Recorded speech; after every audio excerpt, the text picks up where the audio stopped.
बदल जाओ वक्त के साथ या वक्त बदलना सीखो। बदल जाओ वक्त के साथ या वक्त बदलना सीखो। मजबूरियों को मत कोसो, हर हाल में चलना सीखो। चलिए इसी के साथ भारत माता की जय के साथ हम लोग आज क्लास 10 के मॉडल क्वेश्चन के साइंस पेपर का एमसीक्यू करेंगे। ठीक है बाबू, जिस हालात में हो वहीं से तुम चलना सीखो। मजबूरियां तो सबके पास आती है, तो उसको कोसते रहने से कोई फायदा नहीं है। तो मेरे पास ये नहीं है, वो नहीं है, जिस हाल में हो हर हाल में आगे बढ़ते रहो, खूब पढ़ो और पढ़ते रहो। चलिए आगे बढ़ते हैं। आप लोग को ज़्यादा समय नहीं लेते हुए बाद बाकी सब कुछ आप लोग जानते हैं कि एमसीक्यू 1 से लेके 30 तक प्रश्नों तक होगी, जिसमें 30 अंक हम लोगों को मिलेगा। तो वही 30 अंक जो है एमसीक्यू, उसका आज हम लोग सॉल्यूशन या हल देखने वाले हैं। क्या होगा किसका? साइंस का क्लास 10 मॉडल सेट। चलिए पहला नंबर क्वेश्चन आपके सामने ये रहा। निम्नलिखित में से कौन सी अभिक्रिया ऊष्माशोषी अभिक्रिया है? निम्नलिखित में से कौन सी अभिक्रिया ऊष्माशोषी अभिक्रिया है? तो विद्यार्थी जी, ऊष्माशोषी अभिक्रिया उसे कहते हैं जिस अभिक्रिया को कराने में हमको ऊष्मा देना पड़ता है। तो इसमें हमको ऊष्मा किस में देना पड़ेगा बाबू? कोयले का जलना, ये तो खुद ऊष्मा निकलता है कोयले जलन से। वनस्पति पदार्थों का खाद में अपघटन नहीं। श्वसन की प्रक्रिया, इसमें तो ऊष्मा बाहर निकलती है, ऊष्मा शोषी नहीं। हाँ तब ये बच गया। कैल्शियम कार्बोनेट का अपघटन करके त्वरित चुनना और कार्बन डाइऑक्साइड बनाना। इसमें क्या है बाबू कि कैल्शियम कार्बोनेट को जब हम लोग गर्म करेंगे तो त्वरित चुनना और कार्बन डाइऑक्साइड बनेगा। तो ये जो है हमारा ऊष्मा शोषी अभिक्रिया है। बाद बाकी ये सारे ऊष्मा छेपी अभिक्रिया है। ऊष्मा छेपी में अभिक्रिया के दौरान ऊष्मा बाहर निकलता है और ऊष्मा शोषी में अभिक्रिया के दौरान ऊष्मा देना पड़ता है। ठीक है, चलिए आगे बढ़ते हैं। नमी वाले दिन हाइड्रोजन क्लोराइड गैस तैयार करने के दौरान गैसों को आमतौर पर कैल्शियम क्लोराइड युक्त गार्ड ट्यूब से गुजारा जाता है। ये गार्ड ट्यूब में लिए गए कैल्शियम क्लोराइड की भूमिका क्या है? तो गार्ड ट्यूब में जो है बाबू जो कैल्शियम क्लोराइड रहता है उसका भूमिका क्या है? उत्सर्जित गैस को अवशोषित करना नहीं, गैस को नम करना नहीं बाबू, गैस से नमी को अवशोषित करना। एकदम सही चीज। तुम लोग क्वेश्चन ही ऊपर पढ़ रहे हो कि नमी वाले दिन में, तो नमी वाले दिन में गैस से हम लोग क्या करना होगा? नमी को हटाना होगा। ठीक है, तो यहाँ पे जो है नमी को हटाने के लिए उपयोग किया जाता है। तो गैस से नमी को अवशोषित करना कैल्शियम क्लोराइड का मुख्य भूमिका है। चलिए आगे बढ़ते हैं हम लोग। निम्नलिखित में से कौन सा समजातीय श्रेणी में नहीं देखा जाता है? कौन सा इसमें समजातीय श्रेणी? समजातीय मतलब क्या होता है बाबू? बराबर जात का, एक ही समुदाय एक ही जाति का जो है उसको समजातीय बोलेंगे। लेकिन यहाँ क्वेश्चन कह रहा है कि कौन समजातीय श्रेणी का नहीं है? रासायनिक गुणों में परिवर्तन। एकदम बाबू यही हमारा उत्तर हो जाएगा, क्योंकि रासायनिक गुण में परिवर्तन जो है उस समजातीय श्रेणी में नहीं आता है। अगर हम दूध को दही जमाएं तो क्या दूध और दही का श्रेणी एक ही है? दोनों का गुण एक ही है? नहीं। तो यानी कि रासायनिक गुण में जब परिवर्तन हो जाता है तो वो समजातीय श्रेणी में नहीं आता है। अन्यथा CH2 और यहाँ पे दूसरा देना चाहिए 4U आणविक द्रव्यमान में अंतर, भौतिक गुणों में क्रमिकता, है ना? ये तो क्या है? समजातीय श्रेणी का है। समान कार्यात्मक समूह और एक ही तरह का कार्यात्मक समूह रहेगा तो उसको जो है हम लोग समजातीय श्रेणी का कहेंगे। जैसे COOH या OH ग्रुप लगा हुआ रहेगा तो एक ही तरह का कार्य करेगा। तो ऐसे वैसे को समान कार्यात्मक समूह के जो यौगिक हैं उसको हम लोग समजातीय श्रेणी में रखेंगे। चलिए, निम्नलिखित में से कौन द्विविस्थापन अभिक्रिया है? क्वेश्चन पढ़िए, द्विविस्थापन। द्विविस्थापन मतलब क्या होता है बाबू? जो हमारे पास है वो तुम्हारे पास चला जाएगा और जो तुम्हारे पास है वो मेरे पास चलाएगा, तो उसको बोलेंगे द्विविस्थापन अभिक्रिया, यानी कि आयनों के आदान प्रदान। जैसे PbCuCl2 PCl2, केवल इसका आयन इसके पास गया, इसका आयन इसके पास नहीं गया, तो ये हमारा उत्तर नहीं होगा। ठीक है, चलिए, इसमें Na2SO4 BaCl2, यहाँ देखिए BaSO4 और NaCl, यानी कि Na के साथ पहले सल्फेट था और Bl के साथ पहले क्लोरीन था, लेकिन जब इसको हम लोग अभिक्रिया करवाएं तो Ba का Cl2 Na के साथ और Na का SO4 किसके साथ? Ba के साथ, यानी कि बेरियम के साथ। तो ये जो है हमारा अभिक्रिया द्विविस्थापन अभिक्रिया कहलाएगा, क्योंकि इसका आयन, सोडियम का आयन जो है ना, वो किसके पास? बेरियम के पास, और बेरियम का जो आयन है वो सोडियम के पास चला गया। ठीक है, तो यहाँ पे हमारा बी नंबर राइट ऑप्शन होगा। ये जो है हमारा द्विविस्थापन अभिक्रिया हो गया। अच्छा, यहाँ और उत्तर दूसरा टाइप में दिया है 1 2 3 4 करके, देखते हैं और में क्या?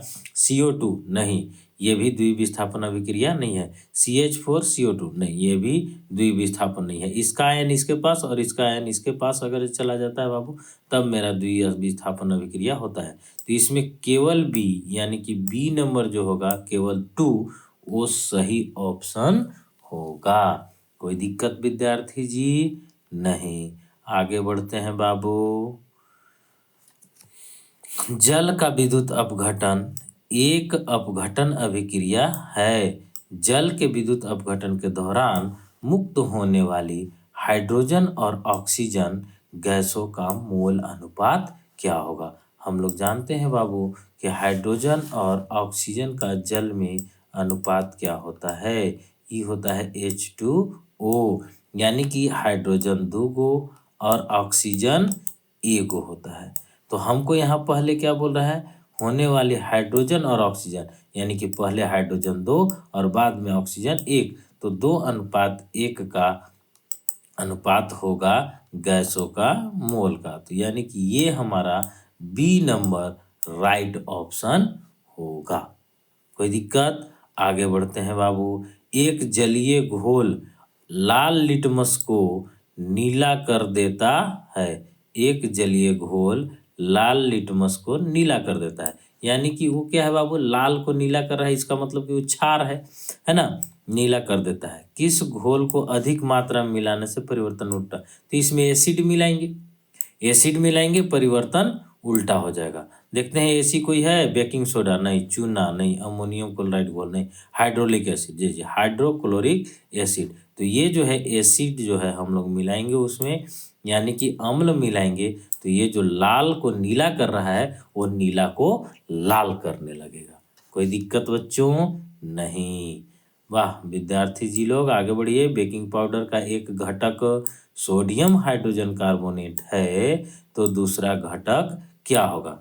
तो बेकिंग पाउडर में हम लोग जानते हैं कि एक सोडियम हाइड्रोकार्बोनेट और एक टार्ट्रिक एसिड पाया जाता है, तो इसमें टार्ट्रिक एसिड सही उत्तर हो जाएगा। आगे बढ़ते हैं हम लोग।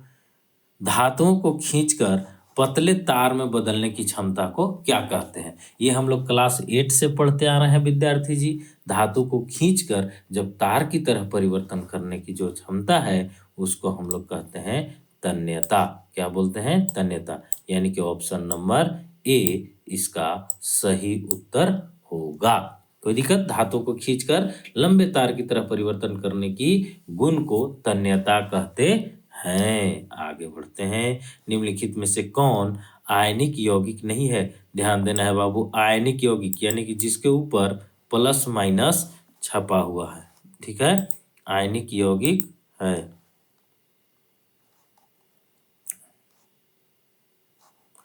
निम्न में से कौन आयनिक यौगिक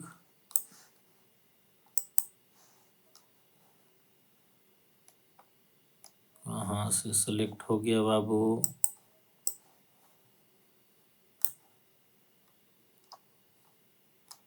हाँ चलिए, निम्नलिखित में से कौन आयनिक यौगिक नहीं है? निम्नलिखित में से कौन आयनिक यौगिक नहीं है? तो निम्नलिखित में से कौन आयनिक यौगिक नहीं है बाबू? KCl, इसमें एक आयन हो जाएगा, है ना। जब हम लोग इलेक्ट्रॉनिक कॉन्फ़िगरेशन द्वारा इसको निकालेंगे तो पता चल जाएगा।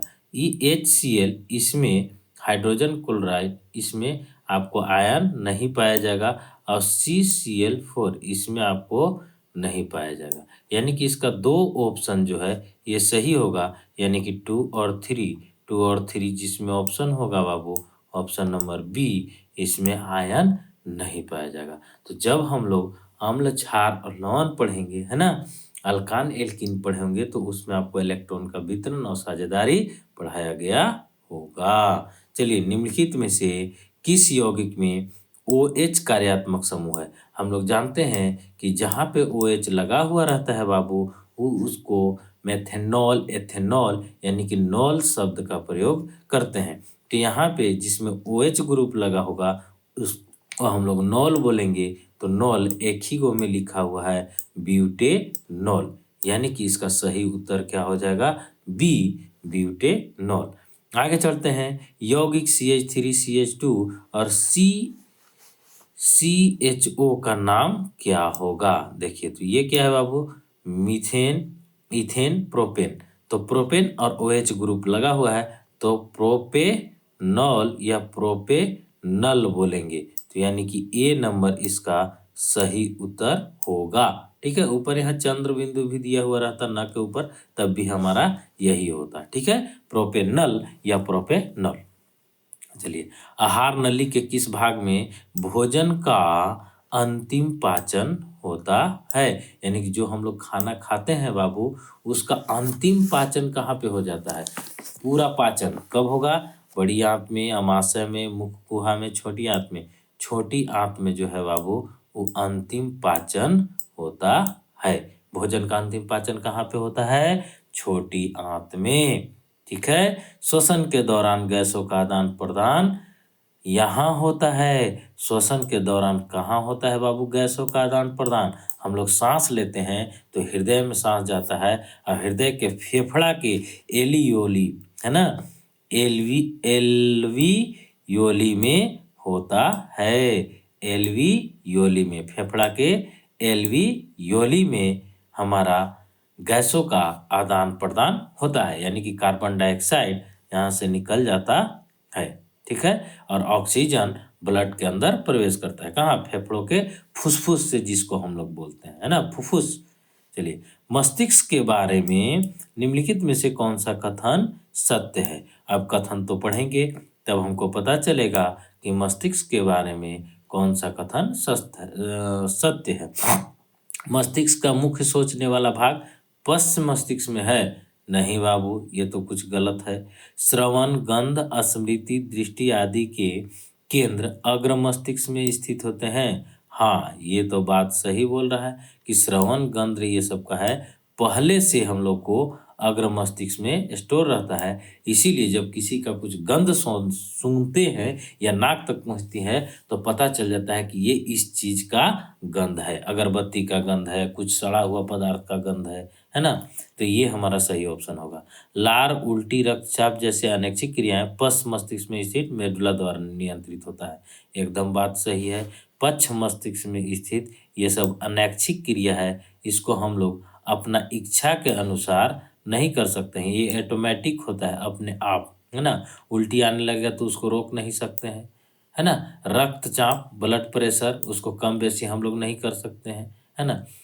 तो सेरिबैलम शरीर की मुद्रा और संतुलन को नियंत्रित नहीं करता है। गलत बात लिख दिया है, नहीं करता, नहीं लिख ले रहा था तो ये भी सही हो जाता। करता है, यहाँ पे लिख दिया है नियंत्रित नहीं करता है, देखो ध्यान से, है ना। तो इसलिए जो है हमारा 2 ऑप्शन सही होगा, ऑप्शन नंबर 2 और ऑप्शन नंबर 3। तो ऑप्शन नंबर 2 और 3 जिसमें होगा वो हमारा राइट ऑप्शन होगा बाबू, ठीक है विद्यार्थी जी, समझ गए? यानी कि ऑप्शन नंबर जो है हमारा वो सी नंबर ऑप्शन होगा। कौन सा नंबर होगा? सी नंबर ऑप्शन होगा। क्यों दोनों टिक हो रहे हो भाई? एक टिक हो जाओ, टाइम फुटेज खा रहा है, बताओ। हैं, ये सबका टाइम ले लेगा, केवल सी नंबर उत्तर होगा बाबू। ठीक है, चलिए आगे बढ़ते हैं। बेमेल जोड़ी का चयन करें। इसमें जो बिना मेल का जोड़ी है उसको चयन कर देना है, यानी कि बेमेल का कहीं वैल्यू नहीं है बाबू। तो इसमें जो है टेस्टोस्टेरोन वृषण में ये तो सही है, एस्ट्रोजन अंडाशय में यानी कि स्त्री में, है ना, एस्ट्रोजन स्त्री में और वृषण पुरुष में। टेस्टोस्टेरोन हार्मोन स्रावित करता है, थायरोक्सिन हार्मोन थायराइड ग्रंथि से होता है। लेकिन ये एड्रेनालाइन जो है ये हमारा अधिवृक्क से स्रावित होता है बाबू, वृक्क से, है ना, किडनी से। और पिट्यूटरी ग्लैंड जो है ये क्या हो रहा है भाई?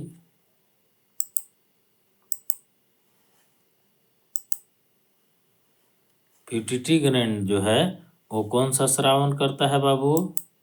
पिट्यूटरी ग्लैंड ग्रोथ हार्मोन को स्रावित करता है ना, और भी हार्मोन स्रावित करता है, लेकिन ग्रोथ हार्मोन उसमें एक आता है पिट्यूटरी ग्रंथि में। तो ये जो है एड्रेनालाइन और पिट्यूटरी ग्रंथि ये हमारा बेमेल जोड़ी है।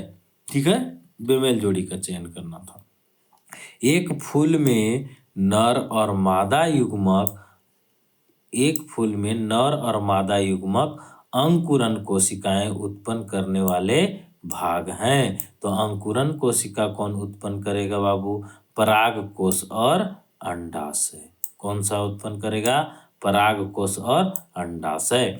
जब आप लोग उड़हुल का फूल अगर जो तोड़े होगे तो ऊपर स्टिग्मा एंथर दिखता होगा, एक फॉलिपिन ट्यूब जैसा नीचे जाता है, ठीक है, और बीच में से उठा हुआ भाग रहता है फूल के अंदर, तो वहाँ पराग कोश और अंडाशय पाया जाता है। वहीं पे एक फूल जो है नर और मादा युग्मक यानी कि अंकुरन कोशिका उत्पन्न करते हैं। चलिए, अमीबा, स्पाइरोगैरा और ईस्ट में प्रजनन करने की एक सामान्य विशेषता यह है कि, है ना, ये सब क्या है भाई? अमीबा और ये वे अलैंगिक रूप से प्रजनन करते हैं। हाँ, ये सही है, वे सभी एक कोशिकीय हैं। ये केवल लैंगिक रूप से प्रजनन करते हैं, ये सभी बहुकोशिकीय हैं। नहीं बाबू, वे जो है अलैंगिक रूप से प्रजनन करते हैं। उसमें दो लिंगों का जरूरी नहीं है, नर और मादा का जरूरी नहीं है, स्त्री पुरुष का कोई जरूरी नहीं है। अमीबा अकेले प्रजनन कर सकता है। एक अमीबा दो अमीबा में टूट जाता है ना, ईस्ट में मुकुलन होता है वो टूट के गिर जाता है। तो ये अलैंगिक प्रजनन का रूप है। आगे बढ़ते हैं। नीचे दी गई सूची में से उस लक्षण का चयन करें जिसे अर्जित किया जा सकता है।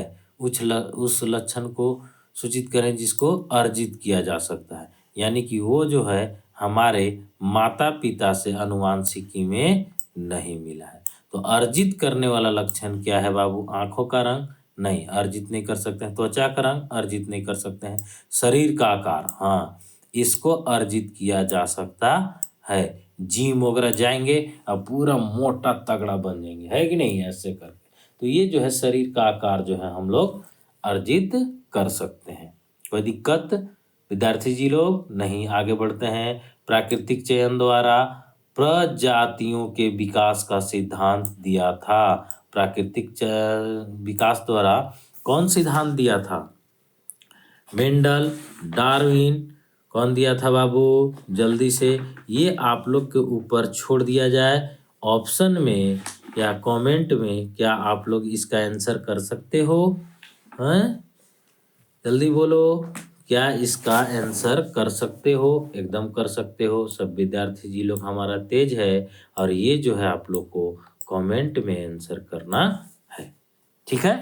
चलिए, प्राकृतिक चयन द्वारा प्रजातियों के विकास का सिद्धांत दिया गया था। किसके द्वारा दिया गया था? मेंडल के द्वारा, डार्विन के द्वारा, या मॉर्गन या लेमार्क के द्वारा, ठीक है। चलिए बाबू, निम्नलिखित में से कौन सा कथन सत्य है? ये मेरे द्वारा बनाया जाएगा आपको 20 नंबर क्वेश्चन कि कौन सा कथन सत्य है। एक उत्तल लेंस में 4 डायोप्टर शक्ति है तो इसकी फोकस दूरी क्या होगी? अरे बाबू हम लोग फोकस दूरी और डायोप्टर का जानते हैं कि डायोप्टर डी बराबर 1/f होता है ना? तो हम लोग के डी 4 दिया हुआ है, एफ 0.2 यहीं से चेक कर लेते हैं 1/0.25 2 क्यों नहीं लिखा रहे बाबू 25।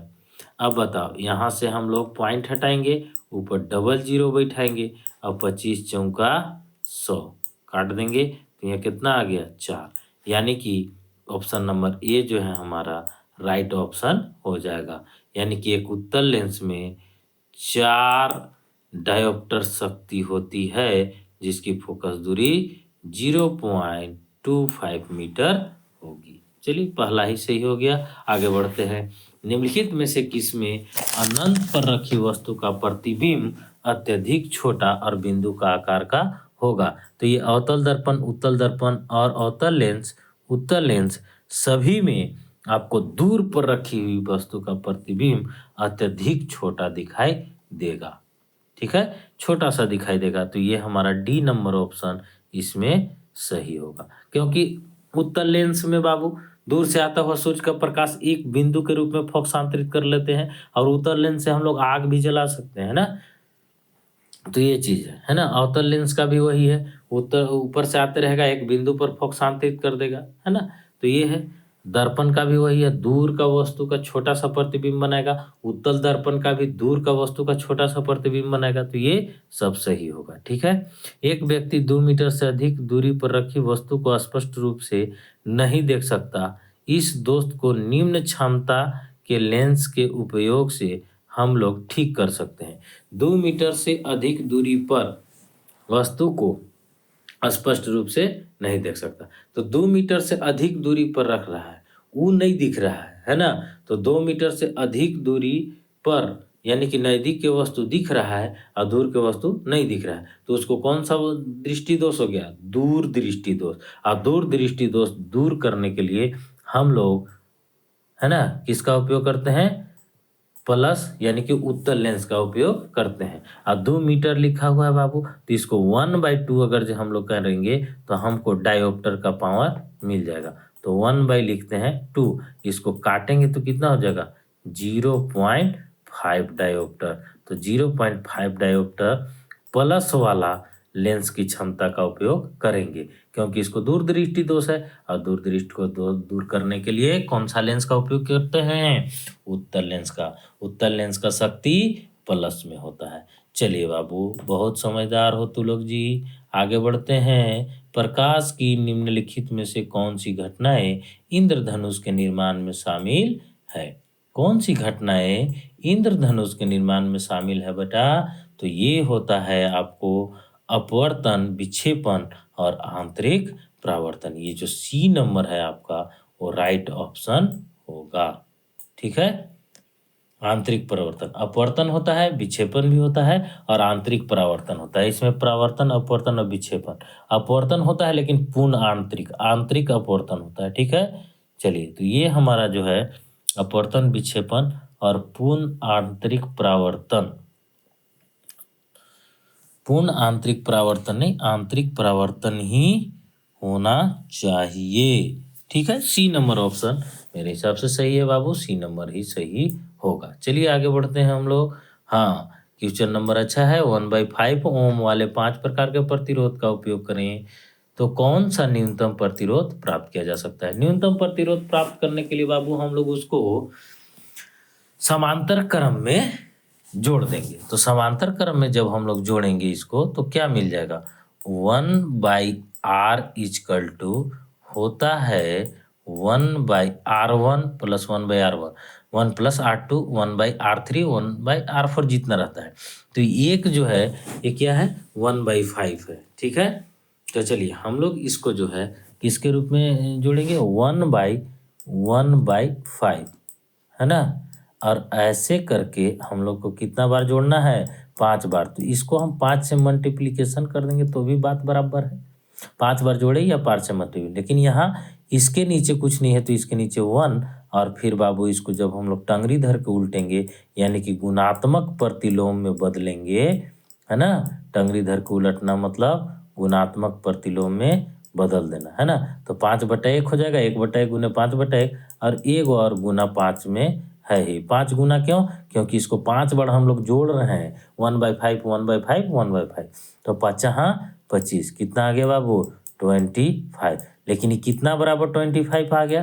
तो 1/r बराबर, ठीक है। तो ओनली फॉर r बराबर निकालेंगे तो 1/25 आएगा कि नहीं? Only for r is equal to cross multiplication कर दो ऐसे, है ना, कैंचिया मार गुना और फिर इधर भेज देना, तो r इजकल टू क्या हो जाएगा? 1/25। तो ये जो 1/25 ओम हमारा हुआ, ये हमारा राइट आंसर होगा। तो 1/25 कहाँ पे है बाबू? 1/25 बी नंबर ऑप्शन में।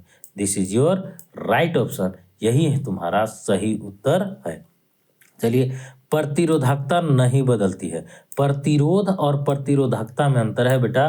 प्रतिरोधकता नहीं बदलता है बाबू कब? जब प्रतिरोधक का आकार बदल दिया जाए। गोला है लंबा कर देंगे, लंबा है गोला कर देंगे, तो प्रतिरोधकता नहीं बदलेगा, आकार बदलने से उसका गुण नहीं बदलता है। चलिए आगे बढ़ते हैं। गलत कथन को चुने। इसमें से गलत कथन है उसको चुनना है, सही कथन को नहीं चुनना है, ठीक है। फ्लेमिंग का दायां हस्त का नियम, है ना, फ्लेमिंग का दायां हस्त का नियम प्रेरित धारा की दिशा जानने का एक सरल नियम है। एकदम हाँ बाबू, सरल नियम तो है ही। वाम हस्त नियम, दान हस्त नियम, ये सरल नियम है, ठीक है। ओहो, दायां हाथ का अंगूठा नियम धारा ले जाने वाले चालकों का चुंबकीय क्षेत्र की दिशा को बतलाता है। ऐसे हम लोग करते हैं, ठीक है, और इससे हम लोग ऐसे करते हैं, ठीक है। तो ये हमको क्या बतलाता है, ये क्या बतलाता है ना, तो ये दोनों जो है सही है हमारा। प्रत्यक्ष और प्रत्यावर्ती धाराओं के बीच अंतर है कि प्रत्यक्ष धारा हमेशा एक ही दिशा में बहती है, जबकि प्रत्यावर्ती धारा समय समय पर अपनी दिशा को बदलते रहती है। तो ये सब भी तो हमारा सही है, केवल भारत में ऐसी नहीं, ये गलत है कि 1/5 सेकेंड के बाद दिशा बदलती है, ये गलत दिया हुआ है। यानी कि हमारा ऑप्शन नंबर कौन सा उत्तर सही होगा बाबू? ऑप्शन नंबर डी उत्तर सही होगा। कौन सा? डी। भारत में ऐसी धारा 1/50 सेकंड के बाद दिशा बदलती रहती है, यह कथन गलत है। चलिए आगे बढ़ते हैं बाबू। घरेलू उपकरण को शॉर्ट सर्किट या ओवरलोडिंग से बचाने के लिए इस्तेमाल किए जाने वाला सबसे महत्वपूर्ण सुरक्षा विधि क्या है? तो क्या है? अर्थिंग। अर्थिंग तो लगाते हैं हम लोग यूज करने के लिए ना, मेंस और अर्थिंग। फ्यूज का उपयोग करते हैं बाबू, ये सही हो सकता है। हम लोग हर एक जगह फ्यूज का उपयोग करते हैं घरेलू उपकरण को शॉर्ट सर्किट से बचाने के लिए, है ना। चलिए बहुत अच्छा। आगे, जल विद्युत संयंत्र में, जल विद्युत संयंत्र में जल संग्रहित जल की स्थितिज ऊर्जा को विद्युत ऊर्जा में परिवर्तित किया जाता है। एकदम बढ़िया। संग्रहित जल की गतिज ऊर्जा को नहीं, ये गलत। जल से विद्युत निकालिए, ये गलत। विद्युत उत्पन्न करने के लिए जल को वाष्प में परिवर्तन, नहीं, ये पहला नंबर ऑप्शन आपका सही हो जाएगा, है ना। यानी संग्रहित जल की स्थितिज ऊर्जा को, है ना, ऊपर जैसे संग्रहित जल कर देते हैं और उसको फाटक से खोलते हैं, वो नीचे की ओर बहता है और टरबाइन को घुमाता है, यानी कि संग्रहित जल को, है ना, स्थितिज ऊर्जा को विद्युत ऊर्जा में परिवर्तन करते हैं। 29 नंबर, वे जीव जो विकिरण ऊर्जा का उपयोग करके अकार्बनिक यौगिक से कार्बोहाइड्रेट संश्लेषण कर लेते हैं। तो ये विकिरण ऊर्जा मतलब क्या हो बाबू? सूर्य के प्रकाश। तो सूर्य के प्रकाश से कौन सा ऐसा जो है वो अकार्बनिक यौगिक से कार्बनिक यौगिक बना देता है, यानी कि पेड़ पौधा, उन्हें कहा जाता है, तो उन्हें क्या कहा जाएगा? उत्पादक कहा जाएगा, क्योंकि वो लोग जो है उत्पादन करने का काम करता है। तो उत्पादक कौन है? ये हमारा बी नंबर ऑप्शन सही होगा। शाकाहारी तो हो जाएगा बाबू पेड़ पौधा खाने वाला, उत्पादक थोड़ी ना हुआ। कार्बनिक यौगिक से कार्बनिक यौगिक का संश्लेषण करेगा तब ना, तो ये उत्पादक कहलाते हैं। चलिए आगे, चिपको आंदोलन द्वारा किया गया महत्वपूर्ण संदेश। चिपको आंदोलन द्वारा दिया गया महत्वपूर्ण संदेश क्या है? तो वन संरक्षण प्रयासों में समुदाय को शामिल करना, वन संरक्षण प्रयासों में समुदाय की अनदेखी करना ये तो गलत बात है। विकासात्मक गतिविधियों के लिए वन वृक्षों को काटना ये भी गलत बात है। और सरकारी एजेंसियों को वनों में वृक्षों को नष्ट करने का आदेश देने का निर्विवाद अधिकार ये भी गलत बात है बाबू। सही ऑप्शन इसका होगा क नंबर, जो कि बोलता है वन संरक्षण प्रयासों में समुदाय को सम्मिलित करना। चिपको आंदोलन में क्या करता था, चिपक जाता था, है ना, मेरे फोटो को सीने से यार वो चिपका ले। अब तो बात तो लोग समझ रहे हो, लेकिन ये लोग फोटो को नहीं चिपकाता था, अपने आप को पेड़ से चिपका लेता था। क्या करता था, अपने आप को पेड़ से चिपका लेता था, और जो भी काटने आता था पेड़ को उससे बचाता था, है ना। चलिए, तो ये चिपको आंदोलन द्वारा किया गया महत्वपूर्ण संदेश है। इसका जो डिस्क्रिप्टिव क्वेश्चन का उत्तर है ये जल्द ही हम आप लोगों को देने का प्रयास करेंगे। तब तक के लिए धन्यवाद। पढ़ते रहो बाबू, खूब पढ़ो और आगे बढ़ो, ठीक।